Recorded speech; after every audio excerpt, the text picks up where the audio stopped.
అందాల ముద్దుగుమ్మ సమంత శుభం మూవీతో నిర్మాతగా పరిచయం కానుంది. ఈ ముద్దుగుమ్మ సొంతంగా ట్రలాలా బ్యానర్ నిర్మించిన విషయం తెలిసిందే.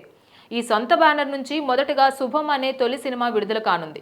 ఇక ఆ చిత్రం మే 9న రిలీజ్ కానుండగా అప్పుడే నటీనటులతో కలిసి తాను కూడా ప్రమోషన్ స్టార్ట్ చేసింది. ఇందులో భాగంగా తాజాగా ఓ ప్రమోషన్ ఈవెంట్లో పాల్గొన్న శామ్ ఇంట్రెస్టింగ్ కామెంట్స్ చేసింది.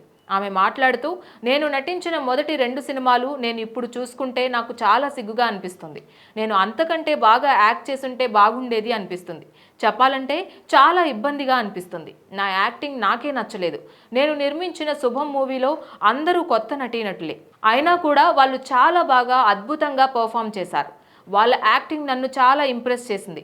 ఒక ఎమోషనల్ కథ ఆధారంగా తెరకెక్కిన మా శుభం సినిమాను తెలుగు ప్రేక్షకులు ఖచ్చితంగా ఆదరిస్తారని నేను నమ్ముతున్నాను. ఈ మూవీలో నటించిన ప్రతి ఒక్కరూ భవిష్యత్తులో మంచి సక్సెస్ సాధించాలని కోరుకుంటున్నాను అని చెప్పుకొచ్చింది శామ్.